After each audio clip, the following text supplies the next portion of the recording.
talk about it in a sec. All right, Susan, we are live. I think we can give us some hand claps. Give us some hand claps. Hey. Yeah. Okay, and so let me see. Let me make sure.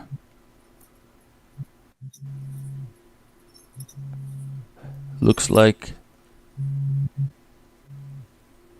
the sound is coming through, I hope. I haven't got anything yet. Check. I haven't got anything yet. You haven't got anything yet? How about now?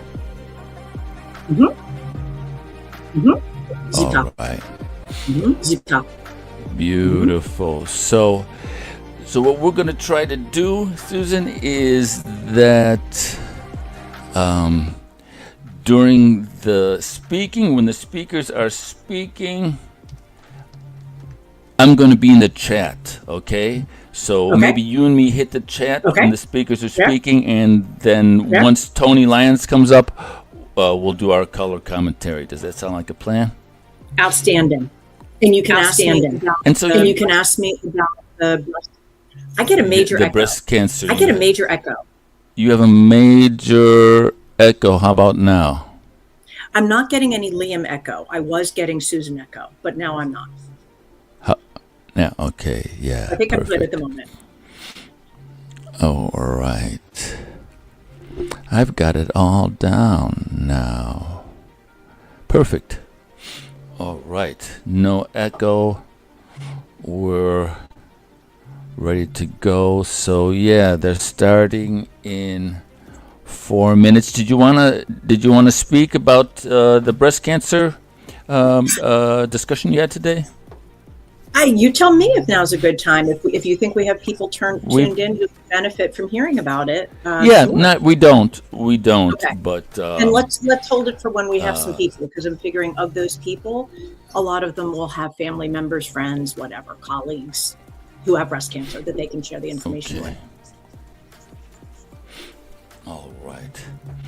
So I'm not sure. I got a late start today. I was real busy all morning, so I'm not sure who's on the agenda, but it usually starts out with Tony Lyons. Then we'll probably hear from Russell Brand and the usual cast of characters. I did take a look. I was going through email and going through Substack notifications, and I saw a summary of where health freedom is in each of the 50 states.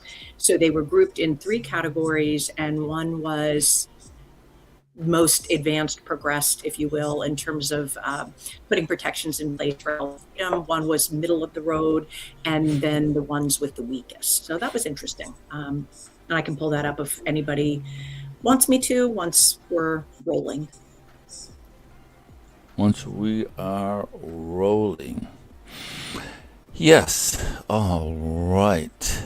And let me just check one thing here on the microphone, make sure. Okay, we're looking good, because sometimes if you have the noise reduction, it cuts everybody out with the music, and we got all kinds of incidentals, hand claps and music of all types. And I'm going to bring my own music in. Okay, here we go. 1 minute 58. The question that I had, so I have a question for you, Liam, which is, it appears that you got a haircut, and I want to know how, if you go to a particular barber that does the hairstyling for the royals, or just a garden variety barber. Just a garden variety. I haven't found a royal. Yeah, my husband is very I do have a surprise. Here, check this out. Check this out. Liam, you did it. You upped your game. I am very okay. So my grandmother, Liam, the one that you put in the in that video, she would say, "Proud to know you, honey." So you and I aren't really on honey terms yet, but proud to know you, honey. All right, proud to know you too. All right.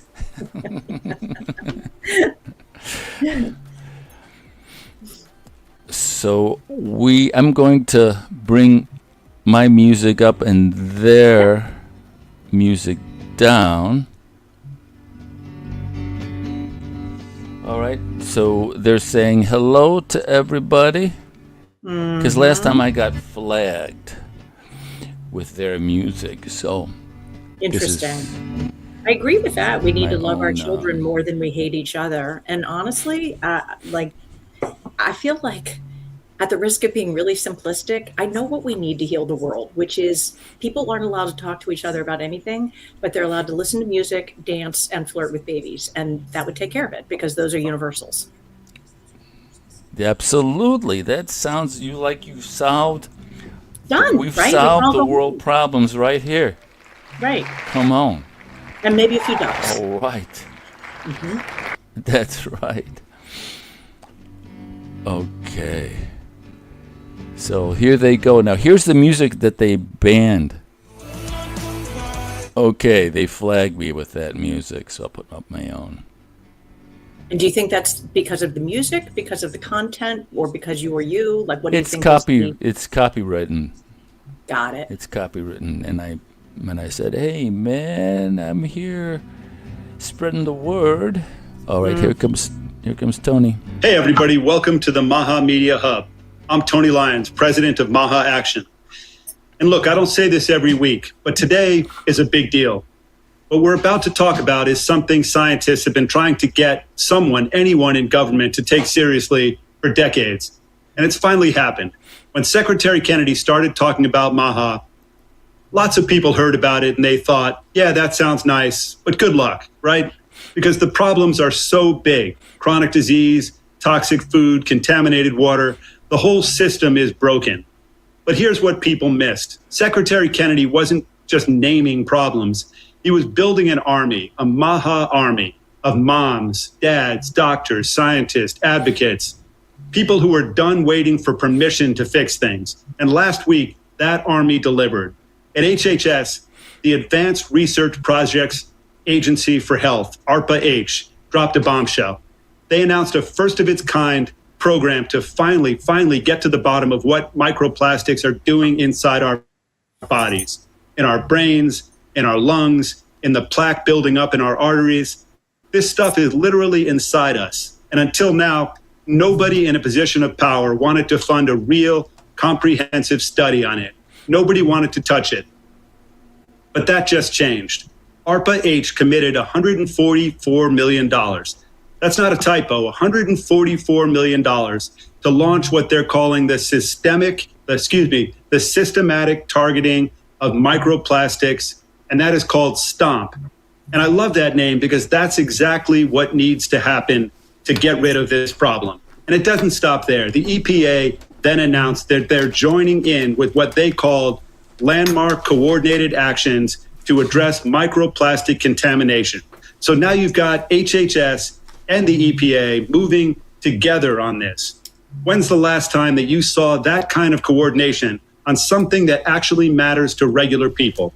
So Secretary Kennedy and EPA Administrator Zeldin laid out 3 clear goals. Number 1, measure it. We need to know exactly how much of this stuff is in our water and in our tissue. And then, real numbers, not guesses. Number 2, figure out which plastics are the most dangerous and how they're getting into us and moving through our bodies. And number 3, and this is the one that really gets me, develop ways to actually remove microplastics from the human body. Think about that for a second. We're not just talking about studying a problem. We're talking about fixing it. And let me be real with you. This is not some abstract theoretical issue for policy wonks at some debate or conference. This is in you right now. Microplastics have been found in human plaques, in brain tissue, even in newborn babies. So this is as personal as it gets. And we're going to dig into the science of it on today's show.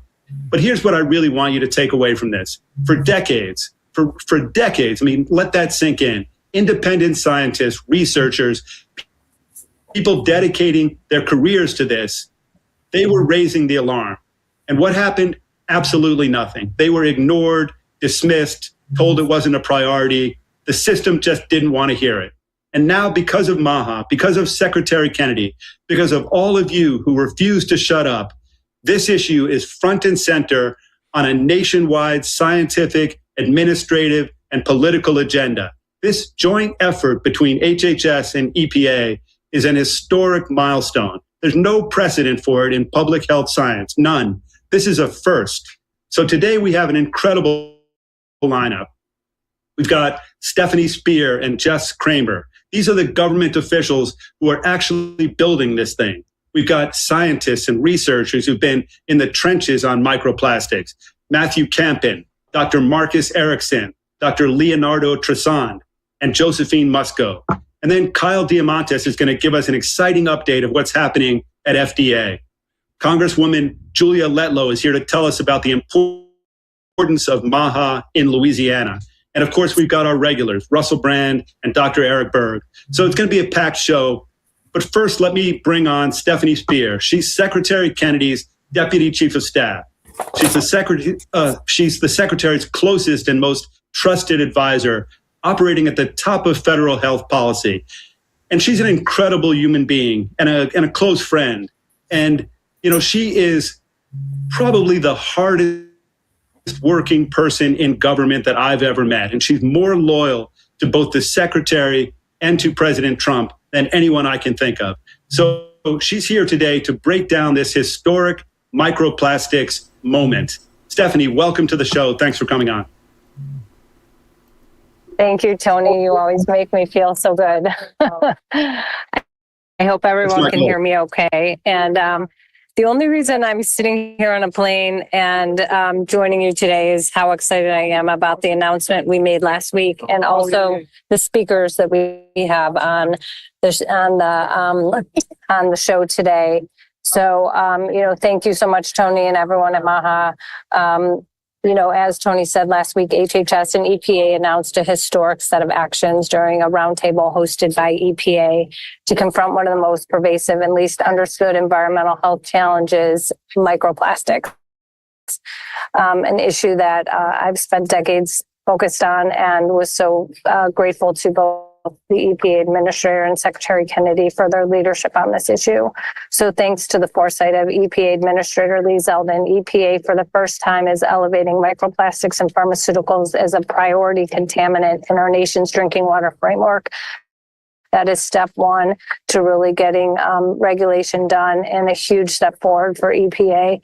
And also thanks to the unyielding resolve of HHS Secretary Robert F. Kennedy Jr., ARPA-H launched STOMP, a first of its kind national effort to measure, understand, and ultimately remove microplastics from the human body. And thanks, of course, to President Trump's his courage and his leadership. Last week's announcement marked a major step forward in this administration's commitment to make America healthy again.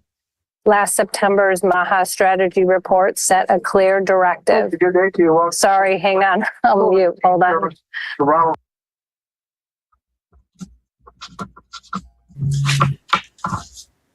Yeah, so Stephanie, I guess you're probably going to have to end there.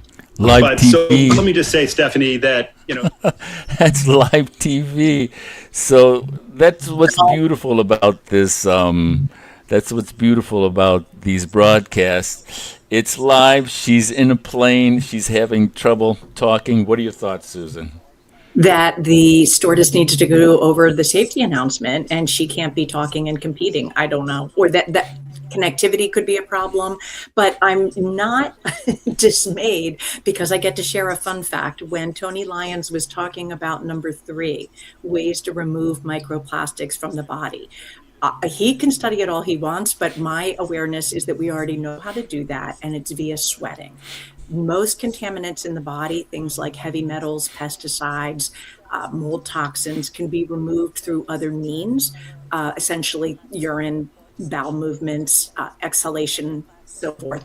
However, plastics reside in the subcutaneous fat just under the skin. Although, to his point of needing to do study, he did talk about it being lodged in the brain, in the lungs, places like that. When you sweat, particularly when you sweat in an infrared sauna, the microplastics or particles or contaminants from them are lodged right below your skin in the subcutaneous fat, and they come out very easily in the sweat. For whatever reason, sweating in an infrared sauna increases the toxin output by a great amount over just normal garden variety sweat from working out. So, and that's been tested. People have taken their sweaty towels to the lab and wrung out the sweat, and there you go. You can test the contaminants. Outstanding. And they're talking about something called STOMP. I didn't get the acronym down. Yeah, I didn't either, but I'm wondering if the M is measure, because he said that. No, STOMP would imply that we're trying to get rid of it. So Yes, it would. I you know what? I'm going to look it up. All right. And while you look it up, looks like she's back. We'll see what she has to say. And for all you guys do to make these conversations happen. So yeah, thanks so much, Stephanie. I'm going to say again for the incredible work you do, and we're so grateful, and we hope you have a beautiful flight. Thank you, Tony. All right. Well, Jess Kramer. we caught them at their, and that's what's so great about live TV. You know, you never know what is going to happen. So it looks like we have our next guest. Shall we give it a shot? Just we shall, and then next Jess time, have if you to want, say? I can read you what STOMP stands for. Awesome. Thank you.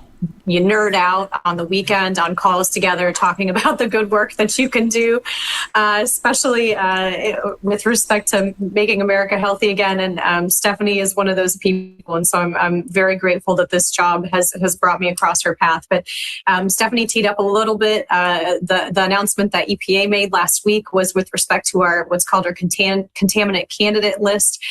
For folks who have heard me speak on this before, you've heard me drone on about the Safe Drinking Water Act and the process that we have to follow, and the prescriptive nature of the law, such that we get regulations that are legally defensible and are based on radical transparency and gold standard science. The contaminant candidate list is the first step in that process. And so for as much as we talked last week in the roundtable, or we heard Stephanie and her and the great experts she just mentioned talk about the fact that there's additional research needed, and you know, the funding, the great funding that's being provided. The CCL is kind of the Safe Drinking Water Act version of that, and so it gets listed as a priority contaminant. It's on CCL version 6. Every 5 years, EPA puts out one of these lists and identifies its priority contaminants. We've listed it as a group.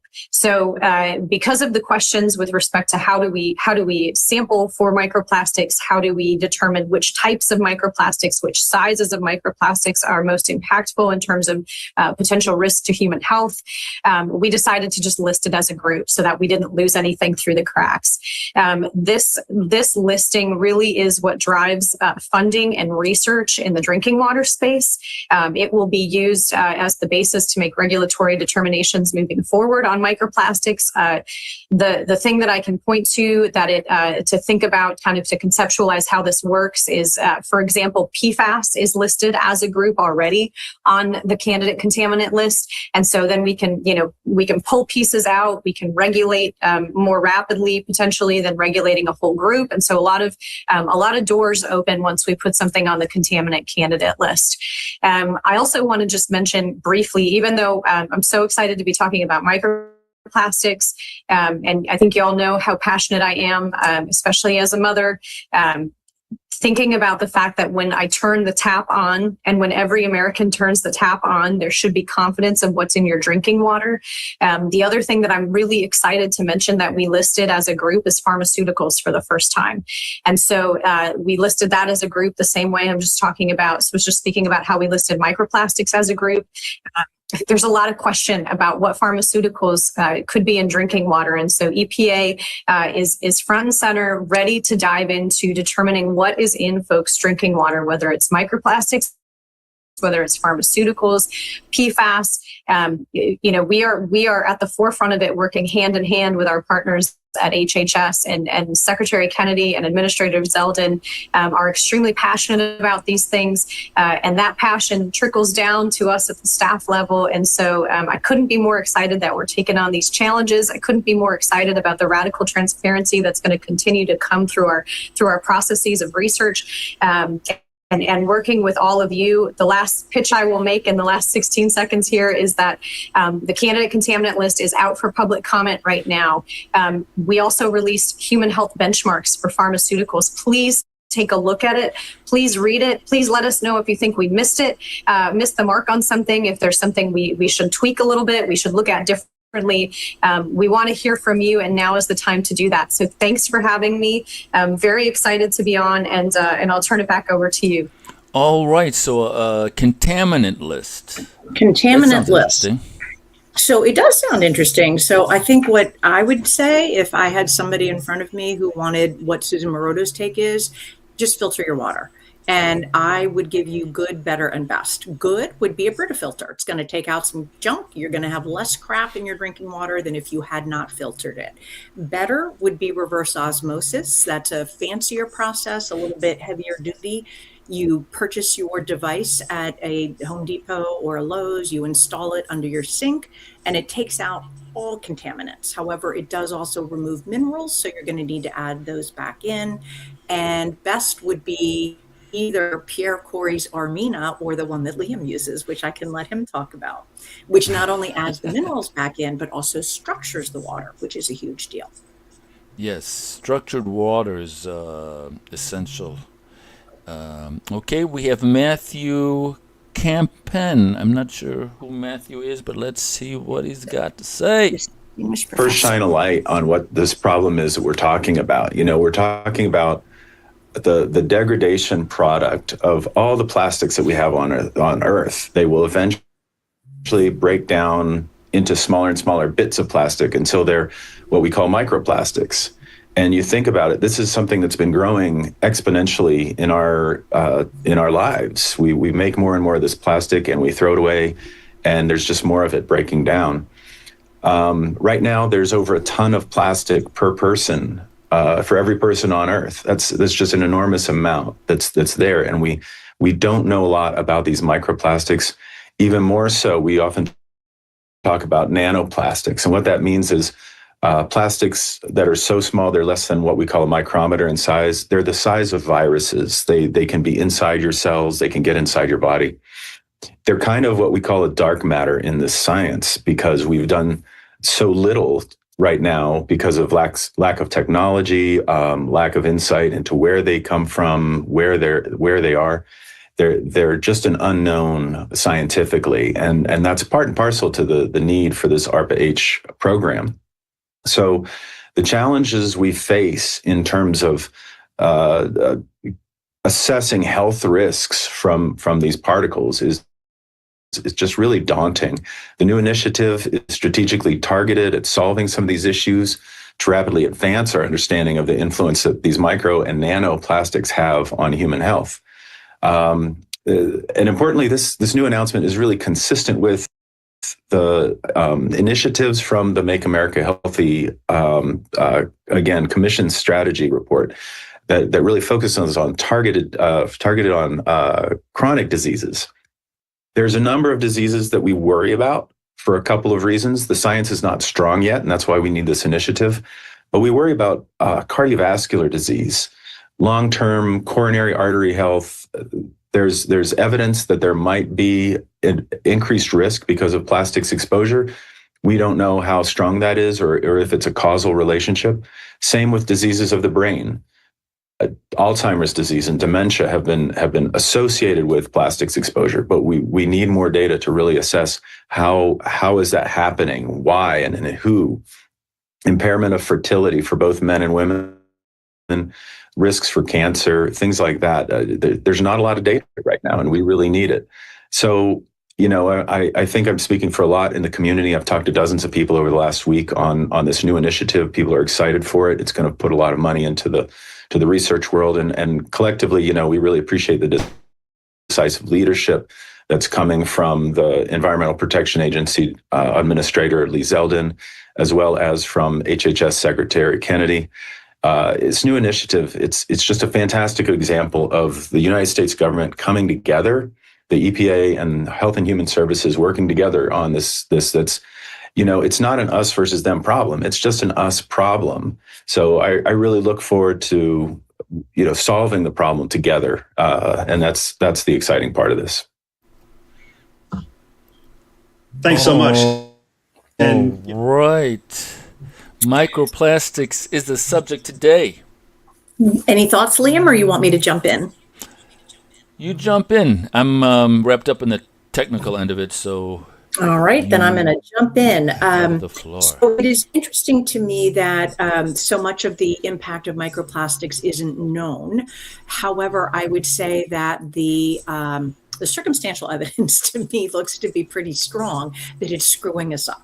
So the rise in brain diseases that Matthew Campen referenced, Parkinson's, Alzheimer's, Lewy body, autism, what else do we have in the brain? Depression, anxiety, all of it. That clearly is not due to one factor in my mind. It's a multifactorial situation.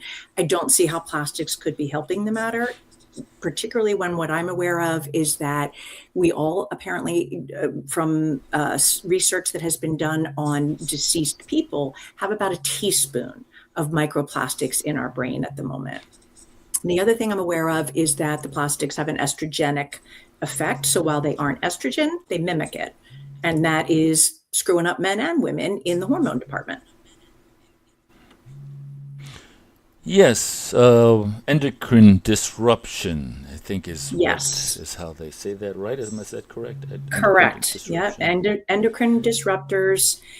And, if you think about it, all the food we eat, all the stuff we drink, it's almost all coming from plastic, unless you're going out of your way to source your stuff directly from a farm, basically, a farm or a organic regenerative farmer.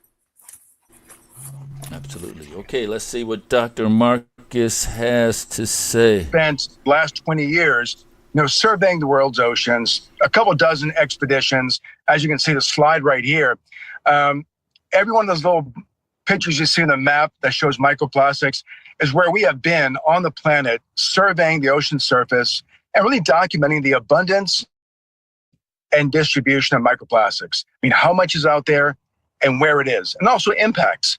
But you may want to ask, what does it have to do with human health? So I want to point to that graph, looking at right there, and that shows this exponential rise in the last 15, 20 years. So that's a 40-year trend that we published this a couple of years ago. From 1979 to 2019, what we saw was a steady state until around 2005, this rapid increase in microplastics worldwide. And a lot of that is the fragmentation of these materials going from macro down to the micro scale, but as big as a grain of rice. But what we're seeing now is a continued degradation down to the nanoplastic range. I just saw a paper came out last few weeks estimating over 40 quadrillion nanoplastic particles in the Earth's atmosphere. And that's, again, a global scale. So my global scale of ocean plastics estimates 170 trillion. So combine that with atmospheric exposures, we're looking at a lot of plastic out there. Now, this image you see right here, now on the far left, that's the point of a pencil lead, give you an idea of scale, and a human hair in the middle. So what we're finding, what Dr. Camp just talked about, and Leo Tresande, his research, looking at the impacts of these really small particles. And the ubiquity of our exposure makes this very concerning to me, because some initial work by Dr. Campen and Dr. Tresande is pointing out the seriousness of these impacts. So if you think of like what's in the heart, what's in that cardiovascular plaque or in brain tissues, it's down to like 1/100th of the diameter of a human hair. It's really small stuff. And there's a lot of it out there. And it's so small, you can inhale it, you can ingest it. It's in drinking water. It's in bottled water for sure.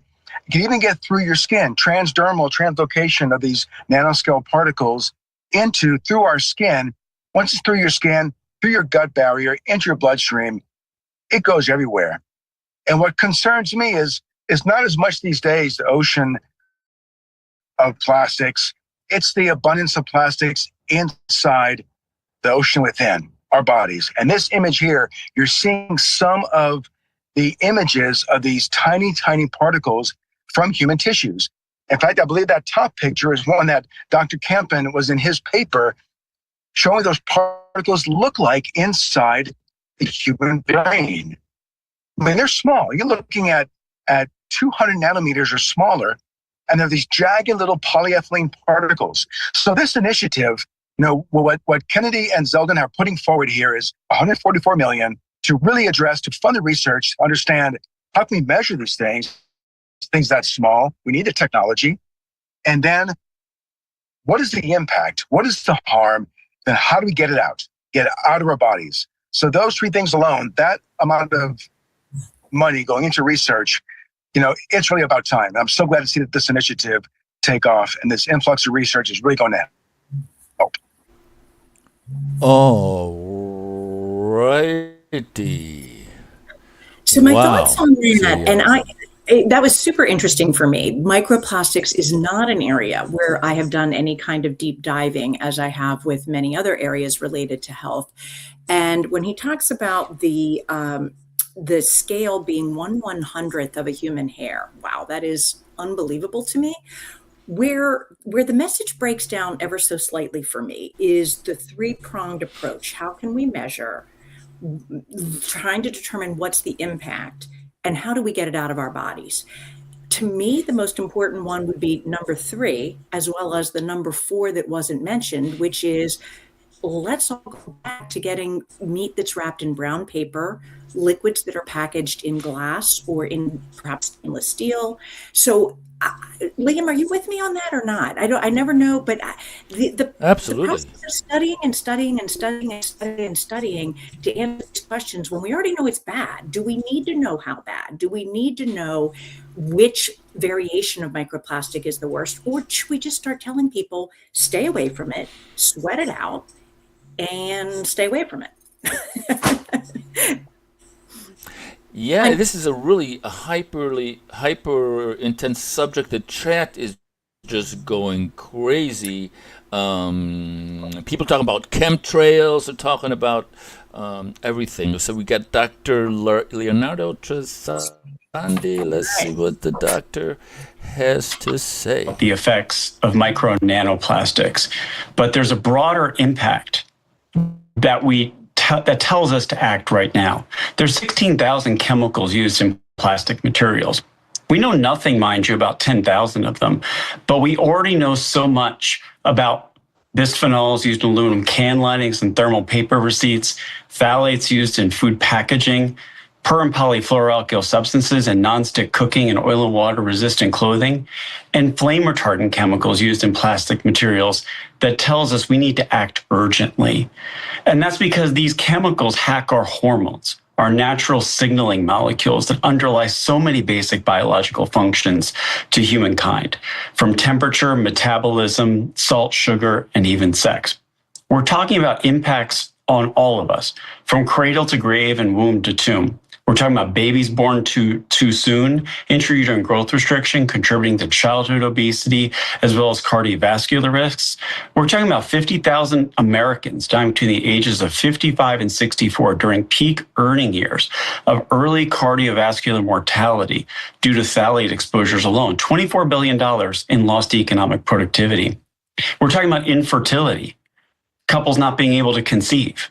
We're talking also about certain hormone-sensitive cancers, breast, prostate, testicular cancer, just to name a few. And as already has been described, the economic consequences of these exposures are real. We're talking about $249 billion in disease-related costs. That's literally 1.2% of our gross domestic product going right out the window. And so this threat cannot be more urgent. This has been codified by independent entities like the Endocrine Society, the American Academy of Pediatrics, the International Federation of Gynecologists and Obstetricians, the World Health Organization, the United Nations Environment Program, just to name a few. So we're really at a moment like we were with lead 50 years ago. We have so much information that tells us to act. Some will dismiss it saying that we don't have what you might call perfect causal information, but we didn't have that when we acted to get lead out of gasoline or lead out of paint. The science is telling us that we need to act right now urgently, and they're safe and simple steps we can all take. They don't require a PhD in chemistry or have to break the bank. We can use more glass and stainless steel. We can avoid microwaving or machine dishwashing plastic. We can filter our water to get PFAS out. And what I'm especially excited about with this initiative is that we're taking further steps to identify what is going on when micro and nanoplastics get in the mix. They're probably the toxic drug delivery systems that deliver endocrine disrupting chemicals to tissues, wreaking havoc from there. They may also be causing inflammation and direct physical effects. And what's really exciting about this scientific initiative is we're going to be able to bring to patient care the steps that are needed for change. Already, the National Academy of Sciences suggests that PFAS should be clinically tested in 150 million Americans. So we need to take the data and bring it to patient care and guide patients on how they can prevent their exposures. And we need to drive sustainable chemistry in a direction where we're bringing safer products to people's lives. So I'm really excited about the Make America Healthy Again initiative here. It's really showing its leadership in action through funding research and putting on the contaminant list plastics, which are really a huge step forward. And I'm delighted to be part of this initiative. Thank you very much. All right, the chat Thanks, is Leo. just exploding. Someone wrote, Kimichi helps remove plastics and sauerkraut helps remove glyphosate. Yeah, I've never heard anything like that before. How about you? So I haven't heard about those two things in particular, but I have heard of other things, chlorella as binding, some of the things that are harmful. I can't honestly remember whether microplastics was part of it or not. What I wanted to go back to was when Dr. Leonardo mentioned flame retardant materials as being of concern. And I want to put this on the radar of anybody who goes to sleep at night, that the mattress that you sleep on, if it was purchased after 2007, it was subject to the open flame law, which meant that the mattress had to be essentially doused in so many flame retardant chemicals that it would not catch fire if it were placed into fire. Personally, I don't see the point because I'm pretty sure we'd all be dead of smoke inhalation by that point, but you're inhaling all of that all night long. It's off-gassing, even if you don't notice the smell, in little incremental bits as your face is right next to the mattress. Over years, you're spending your 6, 7, 8, 9 hours in bed every night. There are some workarounds. You can get an organic mattress. If you are lucky enough to live where I do, you can get a mattress that is made by the Amish. The Amish are going to use cotton and wool that are not treated. The sewing is done with Kevlar thread. Kevlar being the material that bulletproof vests are made from. And somehow, don't ask me how because I don't know these things, that use of Kevlar thread makes the mattress meet the requirement of the open flame law without the use of the heinous chemicals that are going to screw up your health and be endocrine disruptors. Wow.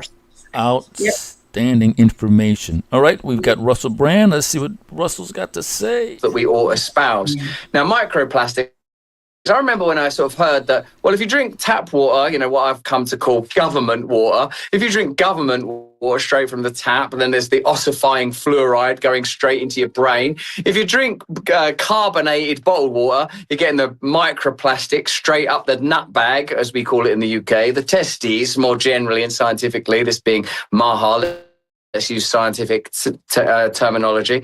There's no way to avoid the permeating, immersive and ubiquitous horrors of the modern world. A kind of an ambience of total toxicity appears almost to be part of their policy. When I say they, I mean the empire. I mean the empire. I mean those that control us bureaucratically, commercially, corporately, in every aspect of our lives, we find, as with microplastics, that we're in a kind of ambient fugue of toxicity. Just try and eat healthy. I love it when someone like Gary Brecker comes on here and explains these are the things, these are the supplements, these are the things that are reliable, legit, and realistic. I mean, I say that while I've got methylene blue in arm's reach. I still do all this stuff: creatine, methylene blue, colostrum. I do my best to sort of supplement myself into a kind of wellness.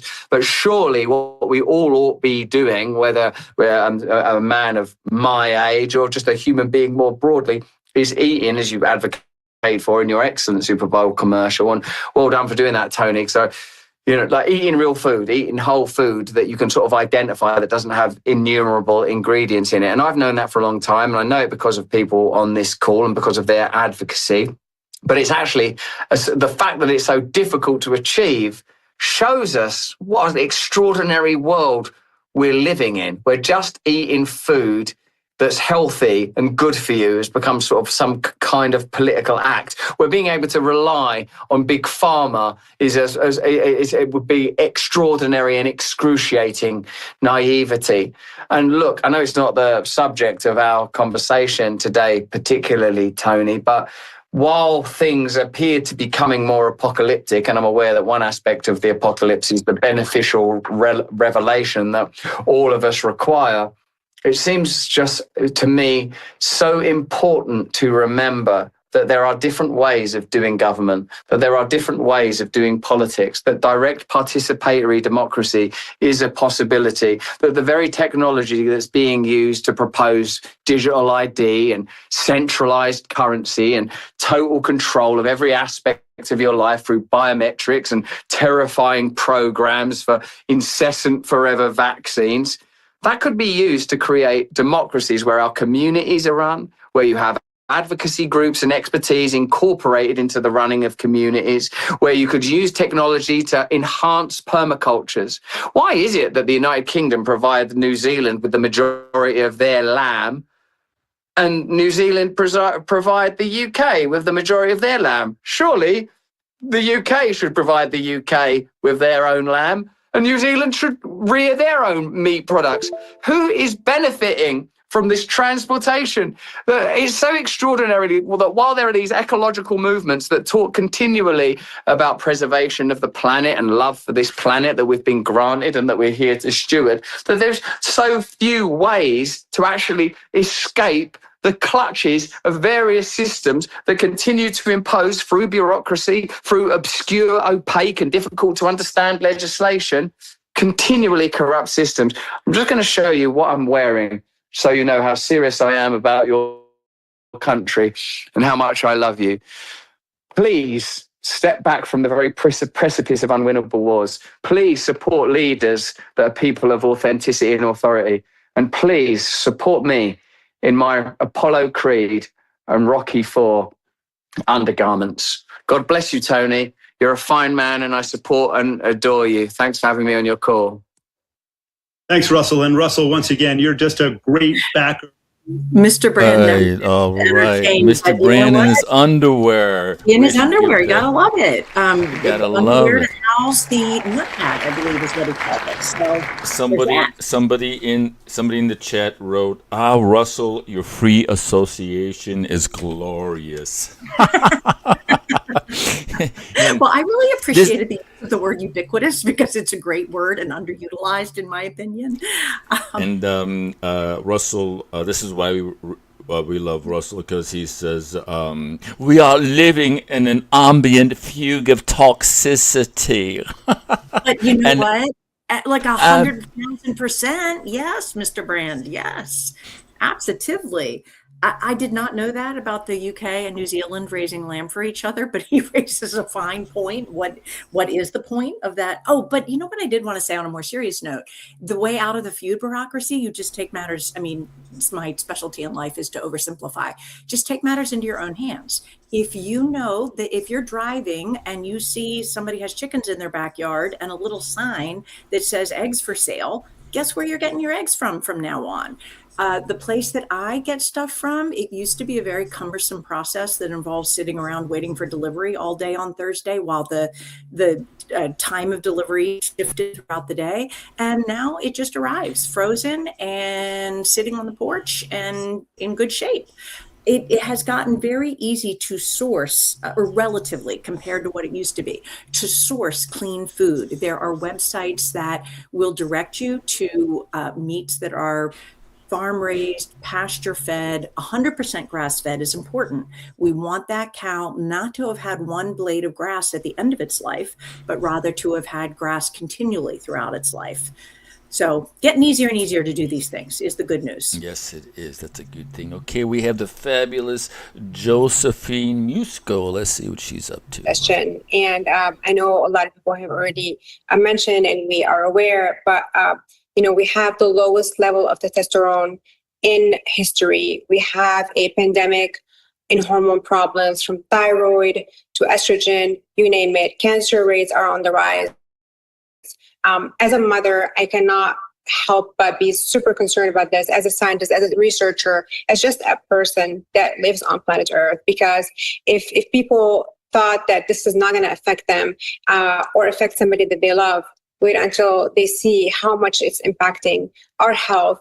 Micro nanoplastics they're crossing the blood-brain barrier, they're crossing the blood follicular barrier, they are crossing the blood testicular barrier, and they are finding them in the brain. Some research is saying that there's 0.5% of the brain is plastic, which is leading to all kinds of cognitive decline.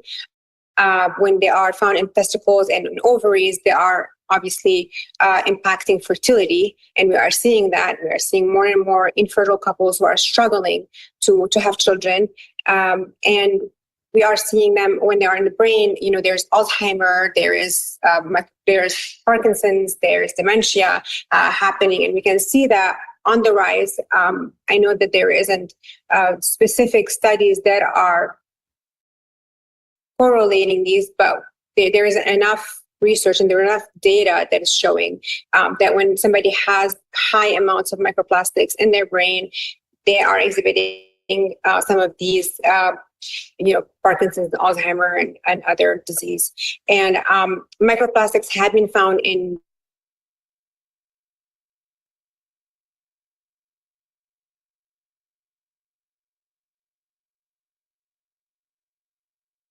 Oh my goodness. This is live TV. Oh, well, I just got removed from the webinar because I was posting. I'm posting live. I just posting live on LinkedIn. So they removed me from the webinar. Well, we'll see if we can catch up again. Let's see if we can get back in. I guess I was spamming the webinar. Hold on, let me get you in. Hold on. Live TV. Okay, where's your... I can't unmute your mic. Why can't... There we go. Hello? Oh. Okay, here we go. Yeah, all right, there you go. So yeah, you let me know if you want me to talk and fill space, or just sit quietly while you work things out. Yeah, talk, fill space. I'll see if I can get back in. All right. Well, yeah. So that is the decline in fertility is super concerning, and I've also wondered whether the prevalence of gender dysphoria that's occurring in some of our younger population has partial roots in the endocrine disruption that's happening from microplastics. No way to prove it, obviously. I mean, how do you know where something's coming from? I just know that there's a whole lot more of it now than there was 20, 30, 40 years ago. That might also be due to lots of other factors, but I think it's worth not tossing out the microplastic factor as a consideration. Soy, in addition, I mean, that's another thing that I know will disrupt little boys who are on soy formula, little baby boys. I know that it does something to them at the hormonal level that isn't so positive. And I believe that after a period of time, a warning came out that little boys oughtn't to have soy-based formula. So lots of things happening that are messing up our endocrine systems and our hormonal balance and just making us generally unwell. So I am, for one, thrilled that this is on the radar of the powers that be currently. Very appreciative that Robert F. Kennedy has taken the world by storm and said, I don't care how sick and messed up our system is, I'm going to overhaul it from top to bottom. And boy, is he doing it. Absolutely. Okay, so we, I guess they don't want us to simulcast LinkedIn. So would they be MAHA or would they be LinkedIn that would be? No, the moderator, because I was putting in, hey, I've got maybe 10 sentences that says, hey, man, connect with me on LinkedIn. I'm putting it to my network, and so somebody felt that I was being too aggressive with my shameless self-promotion. But that's got it. So that's very interesting. So I mean, part of me can understand why MAHA might want any individual watching to go right to their whatever you call it. But if you're getting the word out to an additional 7,000 to 8,000 people who wouldn't otherwise hear the message, why wouldn't that be a good thing, I wonder? I don't know. It's it happened to me before. I'm putting all this support because what we're doing is groundbreaking. What we're doing is nobody simulcasts because it takes a lot of technical ability. So they just don't. I don't think they have a reference for the power and the uniqueness so in other of words. Okay, so I think what I heard you say is that whatever moderator decided that this Liam Gallegos is up to no good, maybe that person's understanding was that you were luring people away from the MAHA meeting and they were going to miss content because they were going to be over frolicking with you and me. Is that accurate? No. I think it's just there's somebody there to do the technical thing. There's also a moderator if somebody's like swearing and being goofy, and so it's just some kid, I'm sure, or just some person that. So we haven't offended the major MAHA people. You don't think? It doesn't. This is how it goes. You just have to keep hitting it and hitting it and hitting it. You would know, I would not. Yeah. Liam, you've been kicked out, but I haven't. Does that do anything if I go on through my link that was sent to me in email? No, they just removed me from the Zoom. They just removed me. I know. I can get yeah, you can go, but I can't share your screen, but I probably could. Okay, if I Zoom with you on my Zoom link, then I can share my screen with you. Can you make it work from there or no? They've got like 10 minutes left, so by the time we set it up, they would be over. What's our move for next? We'll do the same thing, and I've got a number of different accounts, so I can always get in. I just won't be so aggressive. I did it last time, and there was no problem. So it's just the way it is. Would it be better not to do it and just, like, in other words, I put it on Facebook, LinkedIn, and I also hit Instagram and one more, Substack. So if I do that and you do all your networks and we just leave it there and we don't directly solicit the people who are sitting in the MAHA meeting, is that a avenue? Yeah, no way. It's just, it's you push, it's like go fast and break things. It's just the way it works. And you just see what, because I put in the question and answer section, I said, hey, you guys are great. I want to interview the technical team.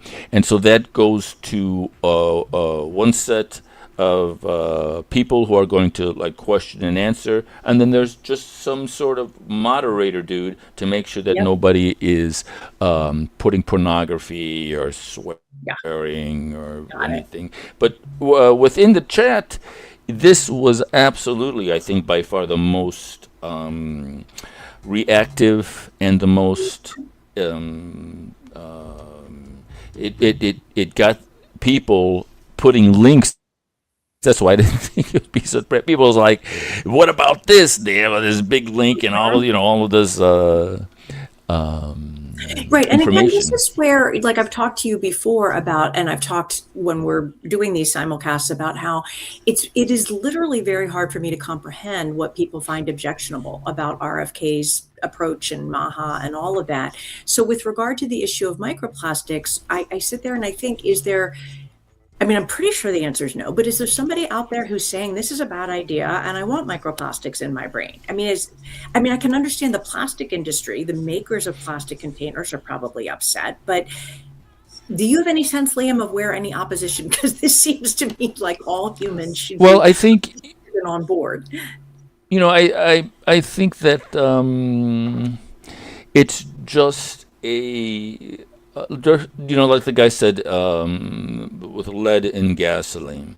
MD-directed medicine is about the worship of the petrochemical, of the engineered petroleum molecule.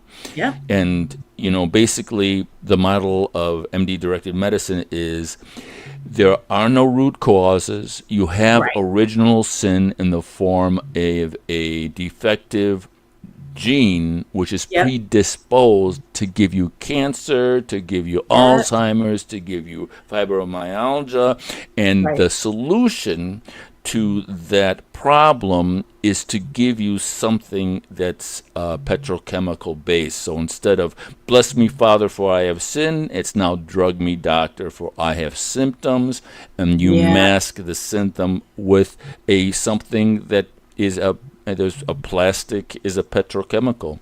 So it's I see petrochemical, I see the microplastics as a tiny rung on the ladder, which I follow this Dr. Wallach, who says MD-directed medicine kills, injures, and infects 15 million people a year. Right. Microplastics don't have that type of death Do we know toll. that though, So- Liam? Because one of the things that occurs to me, I was taking a look at an article today, and it was talking about drugs for bipolar disorder, and it was talking about how the warning label of each of the 5 drugs referenced in the article is alarming enough on its own, but that in bipolar disorder in particular, an awful lot of people are prescribed 2 or more of the drugs, and each drug's warning label is only citing the risks of that drug in isolation.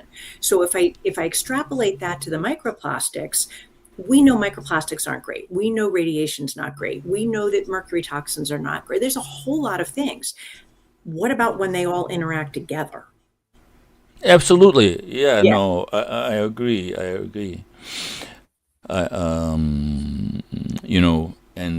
And on the so you have microplastics on one end of the scale, and then you have the solution to cancer is a form of mustard gas in terms of Right. chemotherapy. So Right. Instead of the breast cryotherapy that I learned about just this morning from my friend who's a radiologist. yes, tell us the perfect segue into your discussion. So I am taking a walk. We're just, shooting a breeze as usual, catching up.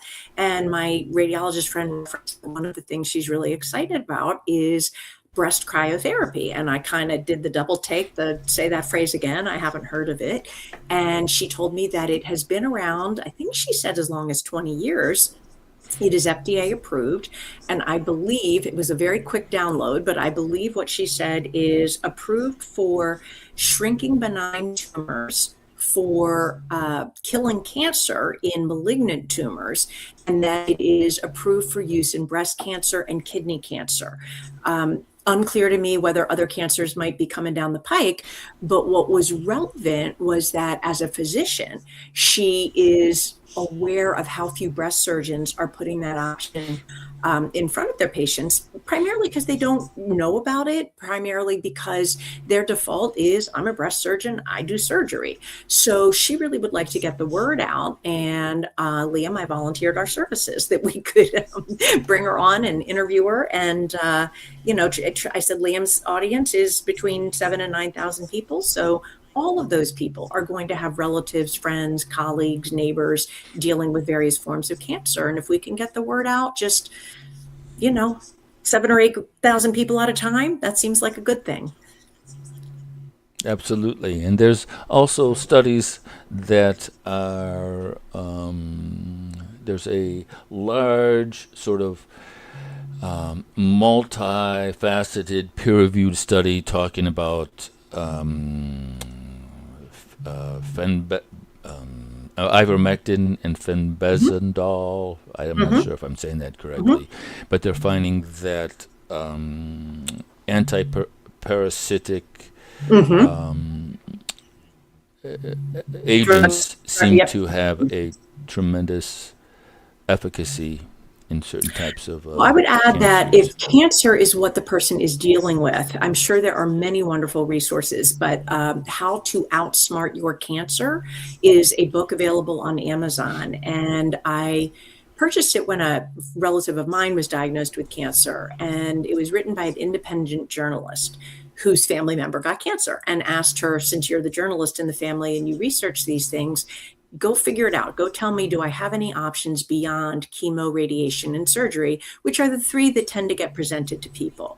So this journalist, whose name I'm not remembering, went out and found an abundance of things, many things that were highly effective.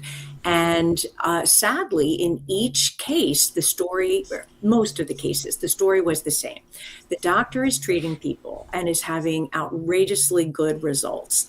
And then a little something will happen, and the FDA comes in and finds a really kind of fabricated reason to shut the show down, and then it becomes you need to travel to Mexico for that treatment. So I think we're back to sort of dysfunction and corruption at sort of the top levels within some of our government systems that oversee medical practices.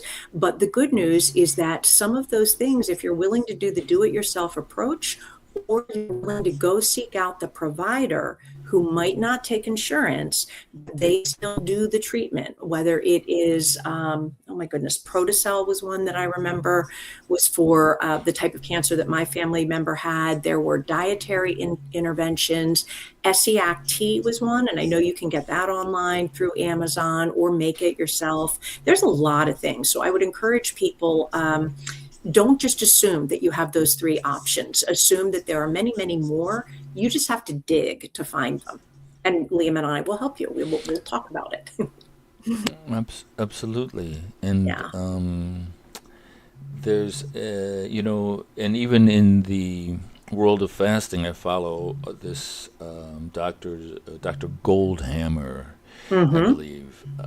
And what he's on this sort of 2 weeks of water fasting will change your life, and he's really super intelligent about how because the C word, the word cure is dominated and owned by the pharmaceutical industry. If you hold up a bottle of water and say this water cures dehydration, men with guns will break into your warehouse, steal all your water, and throw you in jail. Right. And so, what he says is, for people that have cancer, he says, because cancer lives on sugar. Correct. And Yep. when the body goes into ketosis, it moves from a sugar burning energy source to a fat burning energy source. And he says, what I find is people fast so that conventional therapies will work better. Interesting. Because the fasting also affects the tumor. And then later on, he'll say, and then sometimes miraculously, the cancer just seems to disappear. So he doesn't relate the fasting with the cure. He just says that it will help the body accept the conventional mustard gas or whatever nightmare thing that they're going to try to put in your body to shrink the tumor. So if I was ever now, this is for entertainment value only. I'm not a doctor. If you listen to me, you're not very bright, all right? But if I were to ever be diagnosed with cancer, the very first thing I would you would go on a extended water fast, and because with fasting you lose water, and then you plateau. You don't lose any weight, and then you lose a couple of pounds. You plateau, and then I did the research, and they said what's happening is your body's going after the visceral fat around your organs, and then it starts. If you've got bone problems, there's that osteoblast. There's there's a building of bone and a breaking down of bone, and so the body goes into that hyper thing where it's actually deconstructing the bone to Interesting. cannibalize it Fascinating. for energy. Yeah. Well, ketogenic. So, Liam, you'll have to say why you prefer water fasting over the keto diet. But I know that because of the absence of sugar, lots of people turn to keto when they're diagnosed with cancer with really good outcomes. Do you want to say, or do you want me to rattle off a few other cancer techniques? Yeah, go ahead, because I don't really know anything about the keto diet. I just know that when I get this metallic taste in my mouth when I'm fasting, it's the result of a byproduct, an acetone type byproduct, which is the sign that your body is in ketosis. So if you know something about the ketogenic if your diet, body's doing a major detox at that point, and if you're getting out some of your excess heavy metals. I remember I certainly was not fasting when I was pregnant, but I do remember getting a weird metallic taste in my mouth, and I called a friend of mine who'd been pregnant, and I said, "Is this a pregnancy thing?" And she said, "Oh yeah." And I said, "Well, how come nobody told me?" But I don't think everybody gets it, and I wonder if the reason that I had it is that my body is notoriously not great at detoxing, and so I think the additional strain of just supporting a human life growing in there made me, I don't know, detox some chemicals and whatnot, and felt more tired than usual and had the metallic taste. But there's other alternative cancer treatments that come to mind. A friend of a friend's was diagnosed with a glioblastoma, which is a brain tumor and not a good one. And this person lasted much, much longer than typical survival rates, but it was because the spouse did a ton of research and took her up and down the East Coast, as far as up to Yale and down to Duke, for specialized new treatments that were coming down the pike. He did put her on a keto diet. There's so many things. I remember there was a helmet that people wear that shoots either magnets or frequencies into the brain. There's just a ton of newer stuff, but that stuff is not necessarily on the radar of many oncologists. So it's really up to the person or their family member, friend, or perhaps even a hired medical advocate to do that research and come up with these alternative options that might be life-saving and certainly life-prolonging. Well, it's a I believe the insurance industry is a $2 trillion industry, and the pharmaceutical industry is like a $900 billion industry. So together, I think I heard somebody say they represent something like, I don't know, 20% of the economy or some ridiculous number. So there is... Yeah, it's huge. And so the idea of moving away from allopathic medicine terrifies, because if people just stop going, just like people stopped buying vinyl records, all of a sudden there was, and then cassette tapes, those were all petroleum products. And then what if people just said, no, I'm not going to the doctor. I think already what we're seeing is that people are turning to concierge services, and there's a range of ways that doctors structure that in terms of what the fee is. But I've had people tell me, "Oh, I pay X number of dollars a year," and it's not as bad as you might think. I want to say somebody told me maybe 8,000 or something, and for that doctor is yours. You can call. You have the cell phone number of the doctor. You can call any time of the day or night. They cap how many patients they work with at a time so that they can ensure their availability.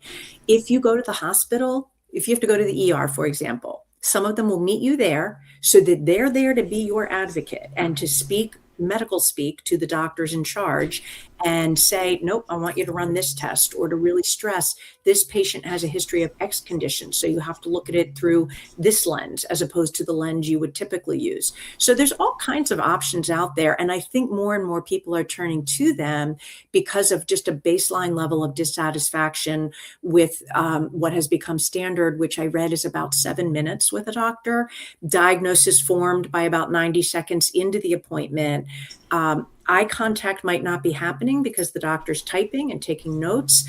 I think prescriptions are, I think that most doctors have already identified what prescriptions they want to give the patient within 3 to 4 minutes. Very hard to understand how that can happen because you haven't even had time to hear what the situation is, and to look at some of the other factors that may be contributing, that you could perhaps deal with in a curative way rather than just prescribe a medication to help manage the symptoms. Yeah. And you know, like you're saying, the doctor is writing, and you know, the it's a very sometimes quick sort of thing. He's thinking, I got so many patients in the waiting room, let's get, Right. and something like 900,000 people die just from mistakes, like a decimal point, or he writes them, gives Absolutely. it to the nurse, or makes a wrong Absolutely. Yeah. administrative thing. So yeah, it's a That's very something that's so really very much on my mind. And I think part of it is because I know some people don't believe that. And they think about how our system of medicine in some ways is the best in the world. If you have something that requires, oh, I don't know, for example, Siamese twins that needed to be separated, this is the place to be. Definitely, if you've been in a catastrophic car accident. But in terms of the health conditions, the chronic ones, I think I don't think, I mean, the evidence is that among developed countries, we outspend pretty much every single country, and we are the worst without exception in terms of how soon we die, but also how sick we are while we live. Liam, I was going somewhere earlier, and I can't remember where I was going with that thread of conversation that about doctors and you were talking about, you said people don't believe people don't how believe it. But my thing is, to 900,000. me, it's super believable because of the people in my immediate circle. And by that, I mean a mother whose death was iatrogenic and a super close friend from an earlier phase of life. And I won't say more because of family members who died of an iatrogenic death. So that's 2 people on my inner circle. And that doesn't include all the people who didn't die from the medical errors, but I saw them when I was there at the hospital, and I act quickly to stop the error, and all the errors that I have heard of, including, can I go into it, Liam? Are we okay on time and so forth? Absolutely. Yeah. Yeah. No. Really We're appalling one of a client that I'm working with currently who would, she's never able to tell the story because that was part of the settlement. But I'm pretty sure I'm not prohibited. This person had a nonverbal young adult, about 33-year-old daughter. The daughter's diagnosis was microcephaly, which is a small brain at birth.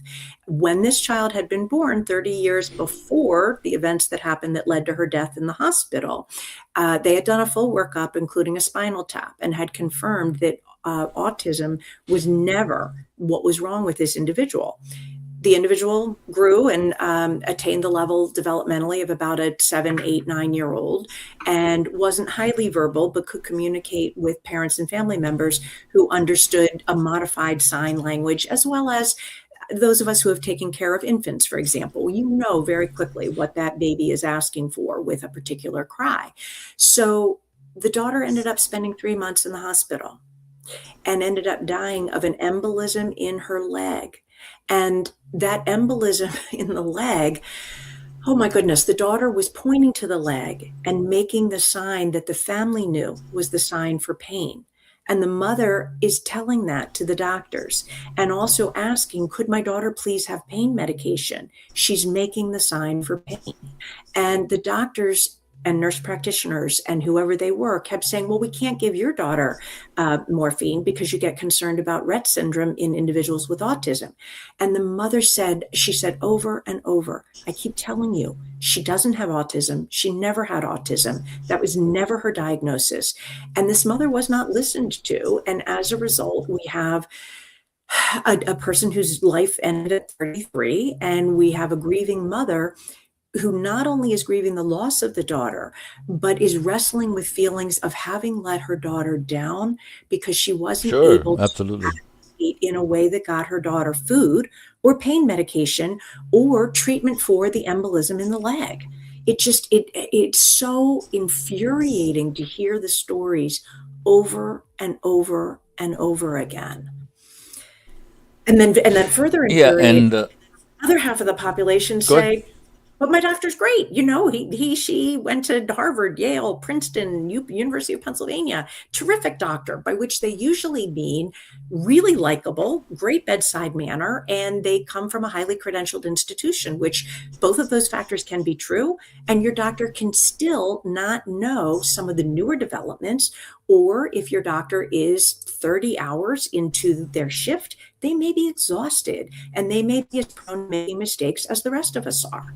To me, it's just as evident as the nose on your face. But yeah, absolutely, and that's a tragic tale that you were relating, and in those cases of acute trauma is where MD directed medicine is almost godlike. Like it can bring people back from the dead. I remember in Paris, I have an atelier that has a number of different businesses in it, and so there was all this commotion, and in the far part of the building there was this Asian garment, so there's a bunch of machines there and a bunch of Asian people making clothing, and so this African dude was on the floor, and the woman, the friend across the hall, was on the phone. They're talking to the pompier, to the 911 in Paris, and so the head of the African guy was on the lap of the one of the Asian workers, and the Asian workers all like rubbing his head, and everyone is all concerned. And so this woman who was on the phone, she was kind of a bigger woman, and she's kind of over the guy, and she's doing like the CPR, and so I was like, this was right around COVID, and I was going back to the States in like a couple of weeks, and I was like, sure, I'm going to bring malaria or whatever this poor guy had, I was like, and so I just jumped in there anyway. And what kept going through my mind was Richard Pryor has this thing where he's like, people talk about mouth-to-mouth resuscitation. He says, if you're lying there and you got stuff coming up out of your mouth, he said, you're going to die. He says, what if death ease up out of your ass and come into mine, And so, it's Richard Pryor. So when you say you jumped in, we just we paused. I jumped in, and the guy had the guy had this foam coming out of the mouth, and I'm thinking of Richard Pryor, death coming out of his ass, and so I'm doing the CPR, trying to stay. I have no idea what this guy has. This is right after COVID, and so I'm doing the CPR, and the woman is saying, "Do it with both hands." I was like, "You want to do it? You want? Yeah, I'll do it." And so I'm giving the guy the CPR, and then finally the emergency guys came, and so they rush in and they go to the Asian dude who has got the African guy's head on his lap. They go, Desan, get out. And so the Asian guy is moving slowly, and they take the Asian guy just by the back of the collar, and they rip him away. And I heard the African guy's head hit the concrete. It was like, dunk. And so I was like, okay, I'm done out of here. And so they had the device, the shocking device. Yep, the defibrillator. And so as I'm defibrillator, and so as I'm walking towards the door, there are these two nurses, and they're talking, and they look as bored as you could be. And the nurse is just opening up the syringe, and she has the syringe in here, and they're talking, and then the first responder, one of the first responders goes, "Do something, do something, 250, right?" And she goes, she goes it, and she hands it to the guy, and she's still talking to her friend, and she puts the thing in, and she loads up another one, and I thought, I am witnessing right there is a standard operating procedure that has saved millions of people throughout the world. Whatever was happening, they identified this guy was having a heart attack. He probably had some adrenaline or some sort of thing. They shoot him up with it. They defibrillated him. They do the CPR. And this has probably saved millions and millions of people's lives throughout the decades all around the world. Do you know whether and that like you say, I never found out if he lived or died. Well, you definitely got your Good Samaritan award that day. Yes, especially Richard Pryor going through my head. That he gonna ease help out of his ass into your, yeah, it was. So evidently your immune system took what's care that? of whatever. Well, you're with my us. immune system took So care. your immune system took Because care of in Paris the cultures. I mean, this isn't like a Black American. This is an they're all like Africans from Africa, and these cultures are really, really rich, and they smell different and they look different, and it's a completely. So I know when you go to Africa, you got to get you have to get some sort of vaccinations to go. Sure, because Africa's a different continent. It's going to have different scourges than we have. Right, and so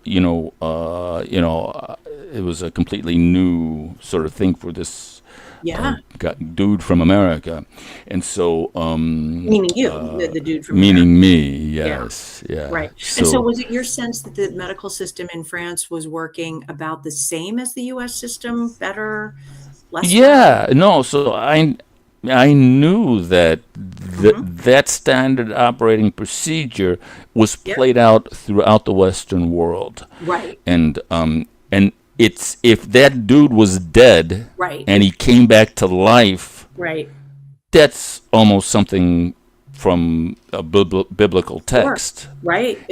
Unbelievable. And that's where MD directed medicine excels. That's where it is like nothing else. You get shot or hit by a car, they can rip you open, stop the blood, put you back together. They can take a pig and give it to you, and then find that you can handle it, and it lasts for at least 48 hours, and you'll filter toxins and produce urine. I mean, it's wild, completely wild. It's unbelievable. It's like science fiction. It is like science fiction, Yeah. Yes. And so it just has no place for chronic disease. It's like calling the fire department to get a glass of water. Somebody goes, blast you with the fire hose, your water's filled, but, like... Yeah, absolutely. I mean, it's... I see it all the time. I mean, I saw it in my own experience, but so many people around me that, if your diagnosis is in the nebulous category, you've got chronic fatigue, you've got fibromyalgia, you've got the really ubiquitous autoimmune situation going, over 100 different autoimmune diagnoses, then regular medicine it doesn't have much. I went to a super nice rheumatologist, and he said, I can give you think it was Plaquenil. I don't really remember what the drug was, but I knew it was a drug that was going to help me quote unquote manage the symptoms, but it wasn't going to address whatever was making my immune system turn on my own tissues. And then I also knew that that would be one more thing that my liver and kidneys would have to deal with, in addition to all the chemicals and the phthalates and the PCBs and the everything else that we're exposed to. So I declined, and then doodled on my way and dabbled here and there with various herbal approaches and ultraviolet blood irradiation and bee venom therapy and you name it, as well as homeopathy, the more mainstream alternative stuff, homeopathy and acupuncture and Ayurveda, all of which helped. But functional medicine, that if you can afford it, is the way to go. And if you can't afford it, then go talk to everybody you can, read everybody you can, and go to 30 years down the rabbit hole.substack.com. I will never charge money for that one because I want all the people who cannot afford to do a functional medicine approach to know some of the things that you can do that are not super expensive, that can make a huge difference in how your body works and how how well you are.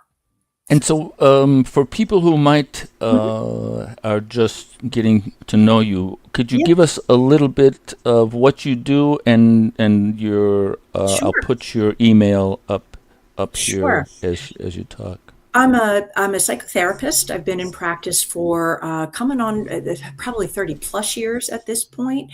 A lot of my knowledge about alternative medicine does not come from professional experience. It comes from my personal experience as a sick person, which I was for a very, very long time, a marginally functional sick person. I was raising children. I could work part-time, but I didn't realize how ill I was until I ultimately got better and then looked back and thought, oh, wow, that wasn't just the kind of tired that people get because they have little children. That was kind of next level situation. So functional medicine really got me, I think, as well as I'm going to get, which means on a lot of days I'm up around a 9 or a 10, and a bad day now I'm at maybe a 6 or a 7, whereas it used to be that a good day was a 6 and a routine day was a 3, and sometimes I was at 1s and 2s. So at any rate, I have started some Substacks. Substack is people ask me what it is.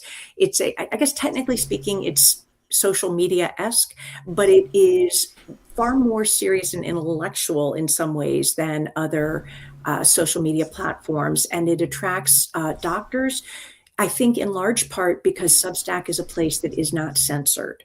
If a doctor is writing what their opinion is or their experience with their population of patients that they've treated, and they put that information out on Twitter, on X, on Facebook, on wherever, they are very quickly censored, deplatformed, attacked for spreading disinformation, misinformation, what have you.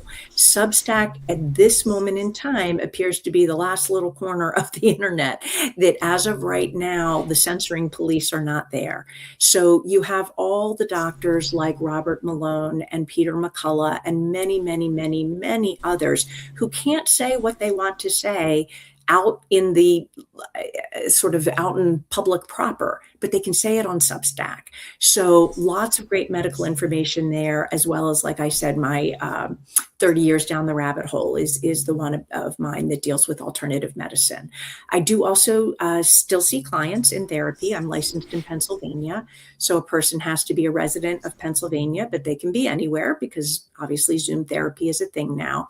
I'm contemplating getting a license in another state. I'm thinking Utah might be the way to go. My therapist friends tell me that is a quick and easy licensure process. So stay tuned. But as of now, Pennsylvania residents can come see me for therapy, and anybody and everybody is invited to read and learn for free, always for free, what you can do to improve your health from an alternative medicine standpoint. Outstanding.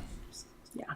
How about you, Liam? All right. What is life outside of MAHA simulcasts for Liam Gallegos? Well, all you have to do is Google the Unofficial King of LinkedIn Live and you'll find me. and that actually brings us to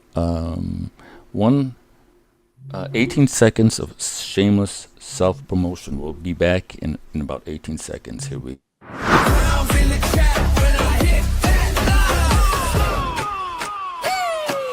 Unofficial King of LinkedIn Live, and on the replay ride, yeah. Hit that follow, keep that streak alive.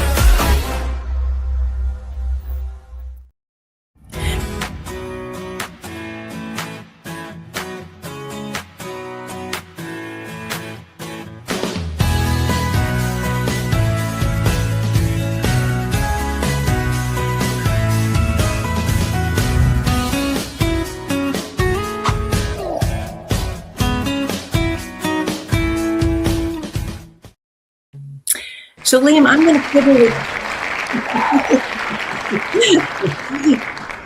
the one thing that I'm going to quibble with is this unofficial King of LinkedIn, because I think you're doing an upgrade. And I think now that are we doing it? Now that you wear, here we go. When you get your crown on, then I think you stop being the unofficial King of LinkedIn and you start becoming just the King of LinkedIn. the king. The king. See, I was so impressed by your crown that I went absolutely mental. It has little LinkedIn. You see that little? So, what have you got on there? What is it? Is it little? It's LinkedIn. Oh, wonderful! That is. But it's backwards. It's backwards. How long did it take? And you to see make this?